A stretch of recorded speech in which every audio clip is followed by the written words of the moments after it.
The Life and Adventures of Robinson Crusoe by Daniel Defoe. Chapter 1. Start in Life. I was born in the year 1632, in the city of York, of a good family, though not of that country, my father being a foreigner of Bremen, who settled first at Hull. He got a good estate by merchandise, and leaving off his trade, lived afterwards at York, from whence he had married my mother, whose relations were named Robinson, a very good family in that country, and from whom I was called Robinson Kreuznauer. But by the usual corruption of words in England, we are now called, nay, we call ourselves, and write our name, Crusoe, and so my companions always called me. I had 2 elder brothers, one of whom was lieutenant colonel to an English regiment of foot in Flanders, formerly commanded by the famous Colonel Lockhart, and was killed at the battle near Dunkirk against the Spaniards. What became of my second brother I never knew, any more than my father or mother knew what became of me. Being the 3rd son of the family, and not bred to any trade, my head began to be filled very early with rambling thoughts. My father, who was very ancient, had given me a competent share of learning, as far as house education and a country free school generally go, and designed me for the law. But I would be satisfied with nothing but going to sea, and my inclination to this led me so strongly against the will, nay, the commands of my father, and against all the entreaties and persuasions of my mother and other friends, that there seemed to be something fatal in that propensity of nature, tending directly to the life of misery which was to befall me. My father, a wise and grave man, gave me serious and excellent counsel against what he foresaw was my design. He called me one morning into his chamber, where he was confined by the gout, and expostulated very warmly with me upon this subject.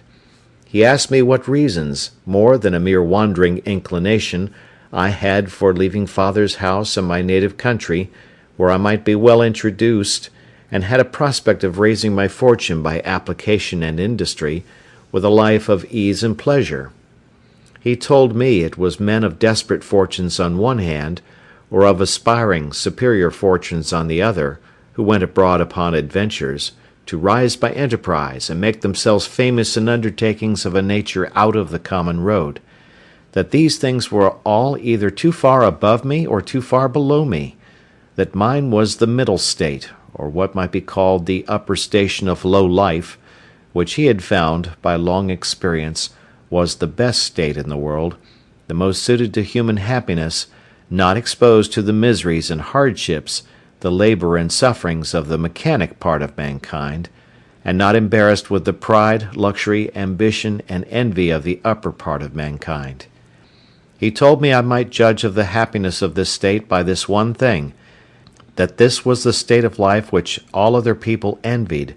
that kings have frequently lamented the miserable consequence of being born to great things, and wished they had been placed in the middle of the 2 extremes, between the mean and the great, that the wise man gave his testimony to this, as the standard of felicity, when he prayed to have neither poverty nor riches. He bade me observe it, and I should always find that the calamities of life were shared among the upper and lower part of mankind, but that the middle station had the fewest disasters, and was not exposed to so many vicissitudes as the higher or lower part of mankind. Nay, they were not subjected to so many distempers and uneasinesses, either of body or mind, as those were who, by vicious living, luxury, and extravagances on the one hand, or by hard labour, want of necessaries, and mean or insufficient diet on the other hand, bring distemper upon themselves by the natural consequences of their way of living. That the middle station of life was calculated for all kind of virtue and all kind of enjoyments, that peace and plenty were the handmaids of a middle fortune, that temperance, moderation, quietness, health, society,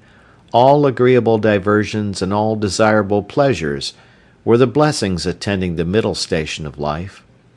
that this way men went silently and smoothly through the world, and comfortably out of it, not embarrassed with the labours of the hands or of the head, not sold to a life of slavery for daily bread, nor harassed with perplexed circumstances, which rob the soul of peace and the body of rest, nor enraged with the passion of envy, or the secret burning lust of ambition for great things, but in easy circumstances, sliding gently through the world, and sensibly tasting the sweets of living, without the bitter, feeling that they are happy, and learning by every day's experience to know it more sensibly.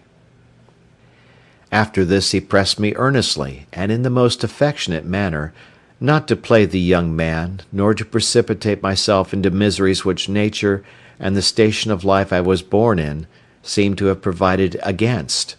that I was under no necessity of seeking my bread, that he would do well for me, and endeavour to enter me fairly into the station of life which he had just been recommending to me, and that if I was not very easy and happy in the world, it must be my mere fate or fault that must hinder it, and that he should have nothing to answer for, having thus discharged his duty in warning me against measures which he knew would be to my hurt. In a word, that as he would do very kind things for me if I would stay and settle at home as he directed, so he would not have so much hand in my misfortunes as to give me any encouragement to go away. And to close all, he told me I had my elder brother for an example, to whom he had used the same earnest persuasions to keep him from going into the Low Country wars, but could not prevail, his young desires prompting him to run into the army, where he was killed. And though he said he would not cease to pray for me, yet he would venture to say to me that if I did take this foolish step, God would not bless me, and I should have leisure hereafter to reflect upon having neglected his counsel when there might be none to assist in my recovery. I observed in this last part of his discourse, which was truly prophetic, though I suppose my father did not know it to be so himself. I say, I observed the tears run down his face very plentifully, especially when he spoke of my brother who was killed, and that when he spoke of my having leisure to repent, and none to assist me, he was so moved that he broke off the discourse, and told me his heart was so full he could say no more to me. I was sincerely affected with this discourse, and indeed, who could be otherwise? And I resolved not to think of going abroad any more, but to settle at home according to my father's desire. But alas, a few days wore it all off, and in short, to prevent any of my father's further importunities, in a few weeks after, I resolved to run quite away from him. However, I did not act quite so hastily as the first heat of my resolution prompted, but I took my mother at a time when I thought her a little more pleasant than ordinary, and told her that my thoughts were so entirely bent upon seeing the world that I should never settle to anything with resolution enough to go through with it, and my father had better give me his consent than force me to go without it, that I was now 18 years old, which was too late to go apprentice to a trade or clerk to an attorney, that I was sure if I did I should never serve out my time, but I should certainly run away from my master before my time was out, and go to sea, and if she would speak to my father to let me go one voyage abroad, if I came home again and did not like it, I would go no more, and I would promise by a double diligence to recover the time that I had lost. This put my mother into a great passion. She told me she knew it would be to no purpose to speak to my father upon any such subject, that he knew too well what was my interest to give his consent to anything so much for my hurt, and that she wondered how I could think of any such thing after the discourse I had had with my father, and such kind and tender expressions as she knew my father had used to me, and that, in short, if I would ruin myself, there was no help for me, but I might depend I should never have their consent to it, that for her part she would not have so much hand in my destruction, and I should never have it to say that my mother was willing when my father was not. Though my mother refused to move it to my father, yet I heard afterwards that she reported all the discourse to him, and that my father, after showing a great concern at it, said to her with a sigh, "That boy might be happy if he would stay at home, but if he goes abroad, he will be the most miserable wretch that ever was born. I can give no consent to it." It was not until almost a year after this that I broke loose, though, in the meantime, I continued obstinately deaf to all proposals of settling to business, and frequently expostulated with my father and mother about their being so positively determined against what they knew my inclinations prompted me to. But being one day at Hull, where I went casually, and without any purpose of making an elopement at that time, but, I say, being there, and one of my companions being about to sail to London in his father's ship, and prompting me to go with them with the common allurement of seafaring men, that it should cost me nothing for my passage, I consulted neither father nor mother any more, nor so much as sent them word of it, but leaving them to hear of it as they might, without asking God's blessing or my father's, without any consideration of circumstances or consequences, and in an ill hour, God knows, on the 1st of September, 1651, I went on board a ship bound for London.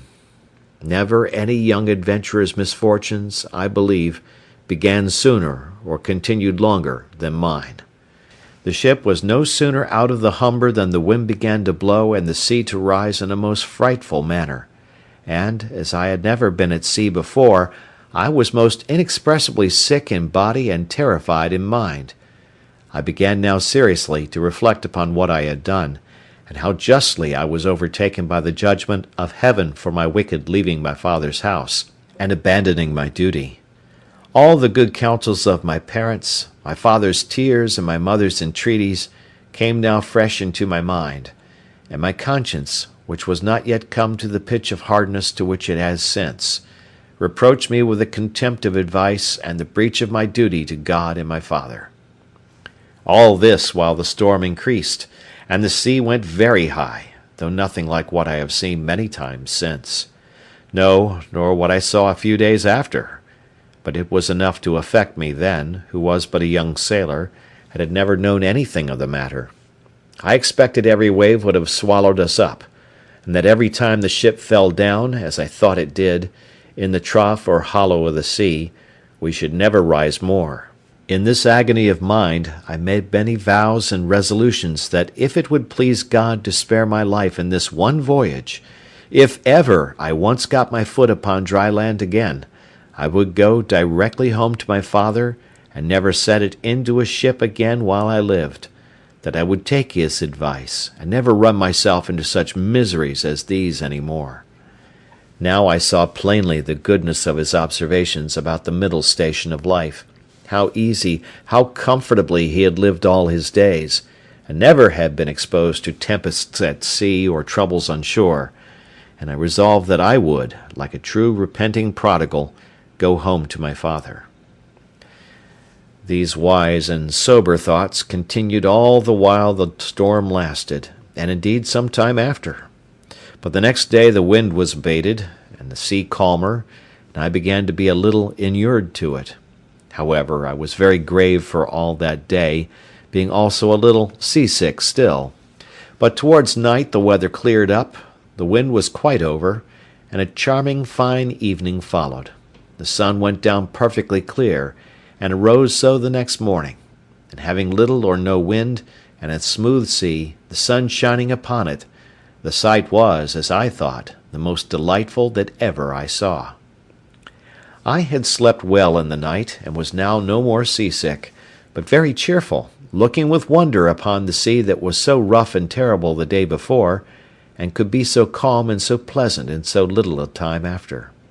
And now, lest my good resolutions should continue, my companion, who had enticed me away, comes to me.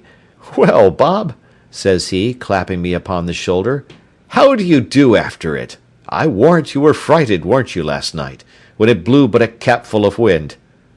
"A capful, do you call it?" said I. "'Twas a terrible storm." "A storm, you fool you!" replies he. "Do you call that a storm? Ha! Why, it was nothing at all. Give us but a good ship and sea room, and we think nothing of such a squall of wind as that.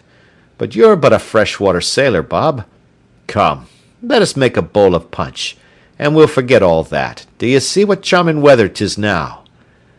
To make short this sad part of my story, we went the way of all sailors. The punch was made, and I was made half drunk with it. And in that one night's wickedness I drowned all my repentance, all my reflections upon my past conduct, all my resolutions for the future. In a word, as the sea was returned to its smoothness of surface and settled calmness by the abasement of that storm, so the hurry of my thoughts being over, my fears and apprehensions of being swallowed up by the sea being forgotten, and the current of my former desires returned, I entirely forgot the vows and promises that I made in my distress. I found, indeed, some intervals of reflection, and the serious thoughts did, as it were, endeavour to return again sometimes. But I shook them off, and roused myself from them as it were from a distemper, and applying myself to drinking and company, soon mastered the return of those fits, for so I called them, and I had in 5 or 6 days got as complete a victory over conscience as any young fellow that resolved not to be troubled with it could desire. But I was to have another trial for it still, and Providence, as in such cases generally it does, resolved to leave me entirely without excuse, for if I would not take this for a deliverance, the next was to be such a one as the worst and most hardened wretch among us would confess both the danger and the mercy of. The 6th day of our being at sea, we came into Yarmouth Roads. The wind having been contrary and the weather calm, we had made but little way since the storm. Here we were obliged to come to an anchor, and here we lay, the wind continuing contrary, that is, at southwest, for 7 or 8 days, during which time a great many ships from Newcastle came into the same roads, as the common harbour where the ships might wait for a wind for the river. We had not, however, rid here so long that we should have tided it up the river, but that the wind blew too fresh, and after we had lain 4 or 5 days, blew very hard. However, the roads being reckoned as good as a harbour, the anchorage good, and our ground tackle very strong, our men were unconcerned, and not in the least apprehensive of danger, but spent the time in rest and mirth, after the manner of the sea. But the 8th day, in the morning, the wind increased, and we had all hands at work to strike our topmasts, and make everything snug and close, that the ship might ride as easy as possible. By noon the sea went very high indeed, and our ship rode forecastle in, shipped several seas, and we thought once or twice our anchor had come home, upon which our master ordered out the sheet anchor, so that we rode with 2 anchors ahead, and the cables veered out to the bitter end. By this time it blew a terrible storm indeed, and now I began to see terror and amazement in the faces even of the seamen themselves. The master, though vigilant in the business of preserving the ship, yet as he went in and out of his cabin by me, I could hear him softly to himself say, several times, "Lord, be merciful to us, we shall be all lost, we shall be all undone," and the like. During these first hurries I was stupid, lying still in my cabin, which was in the steerage, and cannot describe my temper. I could ill resume the first penitence which I had so apparently trampled upon and hardened myself against. I thought the bitterness of death had been past, and that this would be nothing like the first. But when the master himself came by me, as I said just now, and said we should be all lost, I was dreadfully frighted. I got up out of my cabin and looked out, but such a dismal sight I never saw. The sea ran mountains high, and broke upon us every 3 or 4 minutes. When I could look about, I could see nothing but distress round us. 2 ships that rode near us, we found, had cut their masts by the board, being deep laden, and our men cried out that a ship which rode about a mile ahead of us was foundered. 2 more ships, being driven from their anchors, were run out of the roads to sea, at all adventures, and that with not a mast standing. The light ships fared the best, as not so much labouring in the sea, but 2 or 3 of them drove, and came close by us, running away with only their spritsail out before the wind. Towards evening the mate and boatswain begged the master of our ship to let them cut away the foremast, which he was very unwilling to do, but the boatswain protesting to him that if he did not the ship would founder, he consented, and when they had cut away the foremast, the mainmast stood so loose and shook the ship so much they were obliged to cut that away also, and make a clear deck. Any one may judge what a condition I must be in at all this, who was but a young sailor, and who had been in such a fright before at but a little. But if I can express at this distance the thoughts I had about me at that time, I was in tenfold more horror of mind upon account of my former convictions, and the having returned from them to the resolutions I had wickedly taken at first, than I was at death itself. And these, added to the terror of the storm, put me into such a condition that I can by no words describe it. But the worst was not come yet. The storm continued with such fury that the seamen themselves acknowledged they had never seen a worse. We had a good ship, but she was deep laden, and swallowed in the sea, so that the seamen every now and then cried out she would founder. It was my advantage in one respect that I did not know what they meant by founder till I inquired. However, the storm was so violent that I saw, which is not often seen, the master, the boatswain, and some others more sensible than the rest, at their prayers, and expecting every moment when the ship would go to the bottom. In the middle of the night, and under all the rest of our distresses, one of the men that had been down to see cried out we had sprung a leak. Another said there was 4 feet water in the hold. Then all hands were called to the pump. At that word, my heart, as I thought, died within me, and I fell backwards upon the side of my bed where I sat, into the cabin. However, the men roused me, and told me that I, that was able to do nothing before, was as well able to pump as another, at which I stirred up and went to the pump, and worked very heartily. While this was doing, the master, seeing some light colliers, who, not able to ride out the storm, were obliged to slip and run away to sea, and would come near us, ordered to fire a gun as a signal of distress. I, who knew nothing what they meant, thought the ship had broken, or some dreadful thing happened. In a word, I was so surprised that I fell down in a swoon. As this was a time when everybody had his own life to think of, nobody minded me, or what was become of me. But another man stepped up to the pump, and thrusting me aside with his foot, let me lie, thinking I had been dead, and it was a great while before I came to myself. We worked on, but the water increasing in the hold, it was apparent that the ship would founder, and though the storm began to abate a little, yet it was not possible she could swim till we might run into any port. So the master continued firing guns for help, and a light ship, who had rid it out just ahead of us, ventured a boat out to help us. It was with the utmost hazard the boat came near us,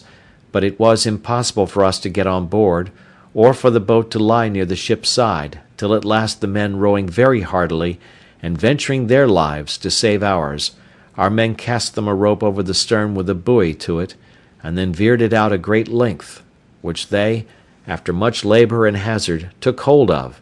and we hauled them close under our stern, and got all into their boat. It was to no purpose for them or us, after we were in the boat, to think of reaching their own ship, so all agreed to let her drive, and only to pull her in towards shore as much as we could, and our master promised them that if the boat was staved upon shore, he would make it good to their master.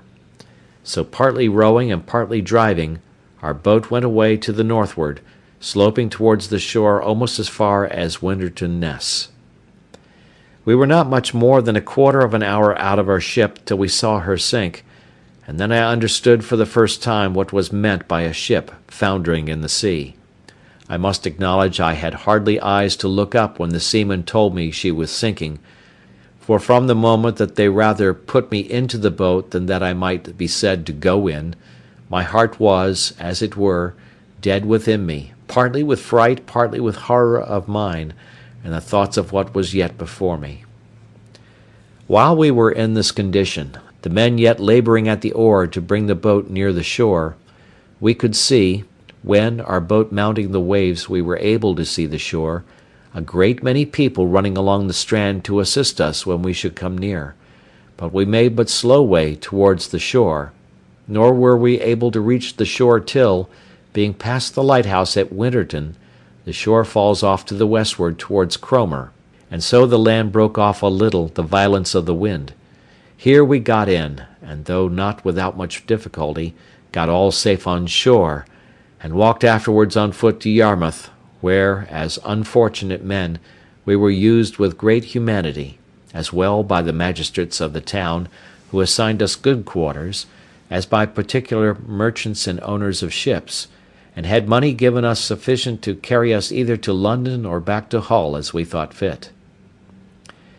Had I now had the sense to have gone back to Hull, and have gone home, I had been happy, and my father, as in our blessed Saviour's parable, had even killed the fatted calf for me, for hearing the ship I went away in was cast away in Yarmouth roads, it was a great while before he had any assurances that I was not drowned. But my ill fate pushed me on now with an obstinacy that nothing could resist, and though I had several times loud calls from my reason and my more composed judgment to go home, yet I had no power to do it. I know not what to call this, nor will I urge that it is a secret overruling decree that hurries us on to be the instruments of our own destruction, even though it be before us, and that we rush upon it with our eyes open. Certainly nothing but some such decreed unavoidable misery, which it was impossible for me to escape, could have pushed me forward against the calm reasonings and persuasions of my most retired thoughts, and against two such visible instructions as I had met with in my first attempt. My comrade, who had helped to harden me before, and who was the master's son, was now less forward than I. The first time he spoke to me after we were at Yarmouth, which was not till 2 or 3 days, for we were separated in the town to several quarters, I say, the first time he saw me, it appeared his tone was altered, and looking very melancholy, and shaking his head, he asked me how I did, and telling his father who I was, and how I had come this voyage only for a trial, in order to go further abroad,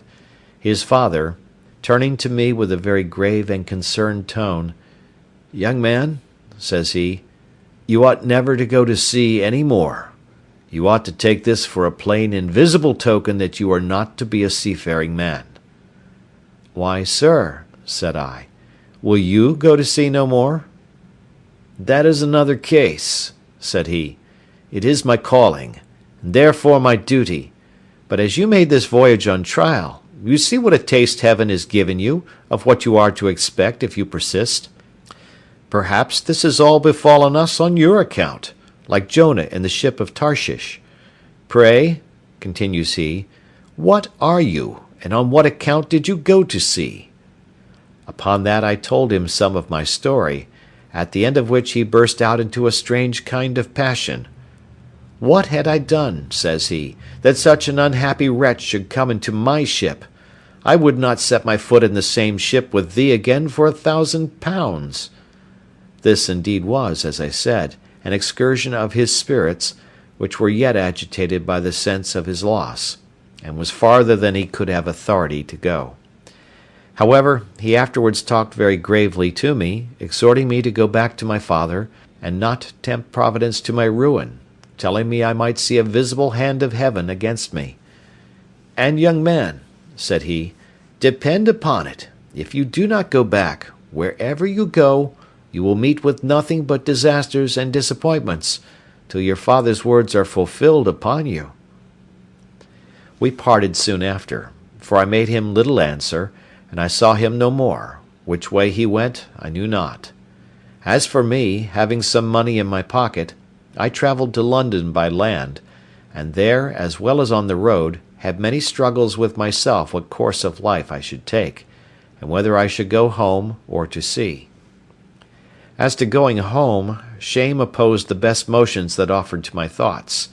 and it had immediately occurred to me how I should be laughed at among the neighbours, and should be ashamed to see, not my father and mother only, but even everybody else, from whence I have since often observed how incongruous and irrational the common temper of mankind is, especially of youth, to that reason which ought to guide them in such cases, that is, that they are not ashamed to sin, and yet are ashamed to repent, not ashamed of the action for which they ought justly to be esteemed fools, but are ashamed of the returning, which only can make them be esteemed wise men. In this state of life, however, I remained some time, uncertain what measures to take, and what course of life to lead. An irresistible reluctance continued to going home, and as I stayed away a while, the remembrance of the distress I had been in wore off, and as that abated, the little motion I had in my desires to return wore off with it, till at last I quite laid aside the thoughts of it, and looked out for a voyage. End of chapter 1.